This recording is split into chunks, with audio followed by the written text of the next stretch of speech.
కుటుంబం చాలా బాగుంది. కోట ప్రభుత్వం ఏ విధంగా అన్ని అన్ని అనుకునేస్తాడు. Salaries pension time to time ఇచ్చేస్తున్నారు సార్. Okay sir. రోడ్లు వేస్తున్నారు కదా, మన ఫార్మేషన్ దగ్గర వేస్తున్నారు. పర్లేదు, సాటిస్ఫైన్ అండి. జగన్ మీద మాత్రం సాటిస్ఫై, హ్యాపీ సార్. ఈ ప్రభుత్వం చాలా బాగుంది సార్. ఏమంటే ఈ ప్రభుత్వంలోనూ అన్ని బాగున్నాయండి, పర్లేదు, ఇబ్బంది ఏట్లేదు. టెక్ ఈజీ, దానికోసం ఏం ఇబ్బంది ఏట్లేదు. చాలా అవుతున్నాయి. చంద్రబాబు ప్రభుత్వం బాగుంది, తొలిలాగే నడుస్తుంది. ఓకే, సెంత్ పక్క. ఐటీ పరంగా చూస్తే మనకి లోకేష్ ఇవన్నీ చేస్తున్నాడు కదా, గూగుల్ కూడా వస్తుంది అని అంటున్నారు. అండ్ టీసీఎస్ ఆల్సో సెటప్ చేస్తున్నా. ఇప్పుడు ఐటీ వాళ్ళందరికీ యూజ్ అవుద్ది కదా, హైదరాబాద్. బాగుంది, అతను పరిపాలన ఎప్పుడు బాగుంటుంది, ఇప్పుడే కాదు కదా. మాకు ఎప్పుడు మేము చంద్రబాబు నాయుడుకే వేస్తాం బాబు, ఇంకేం మాట్లాడాలన్నా ఇంకేం మాట్లాడలేదు.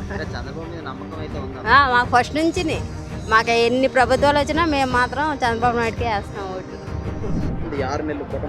చాలా బాగుంది సార్, ఎక్సలెంట్గా ఉంది. ఏ విధంగా అంటే దేనికి ఇప్పుడు రోడ్లు అన్నారు, రోడ్లు నీట్గా వేస్తున్నారు. అట్ ద సేమ్ టైం ఇప్పుడు ఫీజు రియంబర్స్మెంట్ గురించి కూడా ఒకసారి అంటే పిల్లలకి ఏం ఇబ్బంది పెట్టద్దు, అన్ని కూడా ప్రభుత్వ అకౌంట్లోనే వేస్తామనేసి కూడా లోకేష్ గారు చెప్పారు. అది కూడా జరుగుతుంది ఈ మధ్యన. ఇంకా అన్నీ వస్తున్నాయి కదా, చాలా మార్పు కనిపించింది. అంటే విమర్శించడం కాదు కానీ బట్ డిఫరెన్స్ అయితే చాలా ఎక్కువ ఉంది. ఎలా ఉంది 6 నెలలు కూటమి ప్రభుత్వం? చాలా బాగుందన్న, చాలా డిఫరెన్స్ ఉంది జగన్ పాలనకి మన చంద్రబాబు నాయుడు పాలనకి. అయితే ఈయన విజనరీ లీడర్ అన్నందుకు నిజంగా ఈయన చేసే పనులు, ఈయన ప్లానింగ్, ఈయన పద్ధతి చాలా బాగుంది. వాళ్ళ రాజకీయం చూస్తే వాళ్ళ రాజకీయానికి ఈ టీడీపీ రాజకీయానికి అయితే చాలా డిఫరెన్స్ ఉంది. వాళ్ళు ఎప్పుడు గొడవలు, ఎప్పుడు వాళ్ళు ఇది వీళ్ళు ఇది అని మాట్లాడుతుంటారు. వీళ్ళు అవన్నీ కాకుండా ఎప్పుడు మనం ఏ పని చేయాలి, ఎప్పుడు రోడ్లు వేయాలి. ఈ పవన్ కళ్యాణ్ గారు కూడా జనాలకి సహాయపడుతూ చాలా రోడ్లు వేస్తూ చాలా చాలా చాలా ఉపయోగపడుతున్నారు జనాలకి. ఎలా ఉంది 6 నెలలు కూటమి ప్రభుత్వం? చాలా బాగుందండి, పరిపాలన విధంగా బాగుంది, రోడ్లు వేయడం కానీ అన్ని విధాలా బాగుందండి గత ప్రభుత్వంతో పోల్చుకుంటే. కంపారిజన్ చేయడానికే లేదండి, అది పూర్తిగా అటర్ ఫ్లాప్ అండి.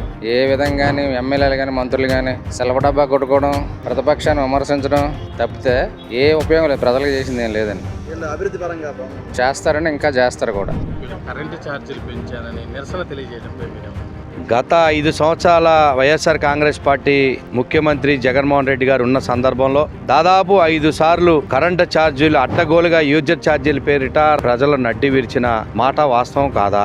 ఇవన్నీ పరిగణలోకి తీసుకోకుండా ఏదో అది జరిగిపోతున్నట్టు, ఉపద్రవం పడుతున్నట్టు, అగ్నిపర్వతం బద్దలైపోతున్నట్టు, రైతులకు అన్యాయం 6 నెలల్లోనే ఈ యొక్క ఎన్డీఏ కూటమి చేసినట్టు, రైతుల సమస్యల మీద పోరాటం, లేకపోతే ఈ యొక్క కరెంటు ఛార్జీలు పెంచేస్తున్నారని ప్రజల్లో అపోహలు సృష్టించేందుకు చేసే ప్రయత్నం తప్ప ఈ యొక్క వైఎస్ఆర్ కాంగ్రెస్ పార్టీ ప్రజల మీద, ప్రజల పట్ల నిజంగా చిత్తశుద్ధి, నిజంగా విశ్వాసం ఉండుంటే గత 5 సంవత్సరాల పాలన అభివృద్ధి, సంక్షేమం, ప్రజా సంక్షేమం లక్ష్యంగా వెళ్ళాలి. కానీ మీరు దోపిడీ రాజ్యంగా అడ్డగోలుగా రాష్ట్ర ఖజానాని దోచుకున్నది మీరు.